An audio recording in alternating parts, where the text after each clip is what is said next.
我在美国那边是花了58万美金买了一个三室啊，2卫2厅，一个阳台带一个花园，还有带一个前院子的一个房子啊。在美国那边呢，可以说就是那边的一个富人区。那你知道这么多年过去了，我总共是买了5年的一个时间吗？你知道这5年的时间我到底是亏了多少钱吗？现在呢，这个房子还值多少钱吗？说出来呢，可能大家都不会，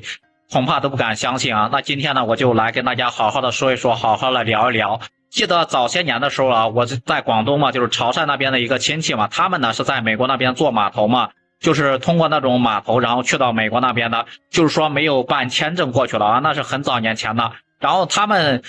去的比较早嘛，就是早些年，然后后面呢我就过去投靠他们，然后当初呢也是在那边买了一个美国的一个别墅，那个别墅区呢就是环境非常的好嘛，然后包括那个别墅也非常的大。当初呢，在那个院子里面啊，主要就是那边的那个车是比较少了。虽然说家家户户都有车，但是呢，平常基本上大家都不怎么开车，只有到周六周天的时候才会去开车出去那种 shopping mall 去买的东西什么的。因为在那边的房子呢，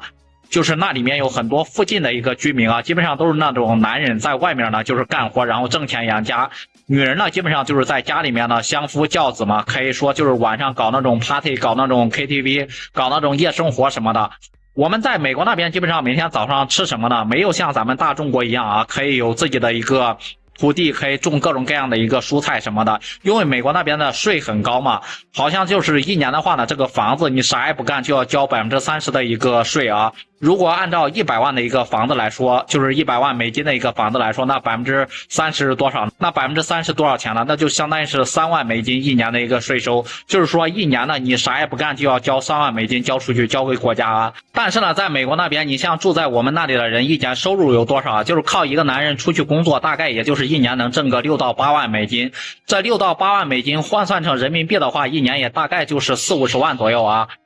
但是呢，有些人呢，他没有那么多的一个收入，就是收入水平可能更低一点。在我们那边啊，镇上面就是美国的一个镇上面有一对夫妻嘛，他们就是买了一套那个房子，是攒了19年的一个积蓄才买得起这套房子啊，真的是好不容易买了之后呢，后来就因为那个房贷的利率太高嘛，他们就把这个房子给卖了。最后呢，他把房子卖了之后呢，算了一下分了多少钱，总共是住了5年的一个时间啊。每年的话是要交3万美金的一个税金嘛，然后相当于是5年是交了15万美金，因为当时的利率比较高嘛。现在的房子呢，在美国那边说实话也没有那么吃香，也没有那么翘了啊，一样的都是饱和了，对不对？买房子的人也是少了很多。虽然说房子呢是以美元汇算的，就是100万美元的话，大概人民币也就700万人民币嘛。他们当时那个房子呢，由于最后是着急出手嘛，好像是家里的出了什么事情急需用钱，最后呢是70万卖掉了，相当于是亏了30万美金嘛。再加上这几年的一个利息，差不多有20万美金，然后再加上15万的一个税金，这几年的一个税率，5年的时间到底是亏了多少钱呢？就是5年的时间亏了差不多35万美金啊，然后折合人民币的话，也就是200多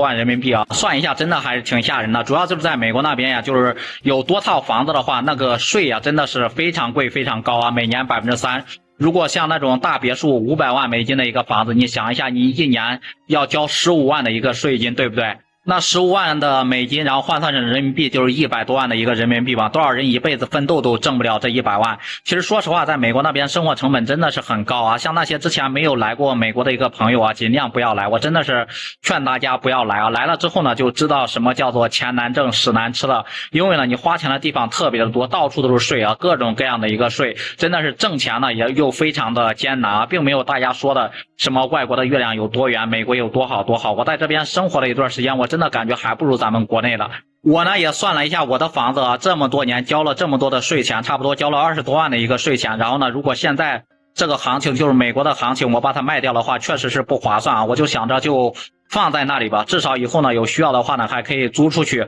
就是在美国那里啊，我们那里就是有房子的那个位置，有一个人呢，他们是一对小情侣，出租的话租的这个房子也是挺贵的啊，一个月租金大概都8000美金啊，因为毕竟美国那边的房子都非常大嘛。一个月呢是8000美金，一年的话呢也就是8万多美金。他们做的是一些 IT 编程之类的工作，因为他们家住的那个房子比较大嘛，家里面有小孩都有5-6个。你别看美国人不愿意生孩子，他们一旦生孩子啊，那基本上都是5个、10个的这样的一个生啊。不知道对此大家都是怎么看的，也欢迎评论区里面留言讨论。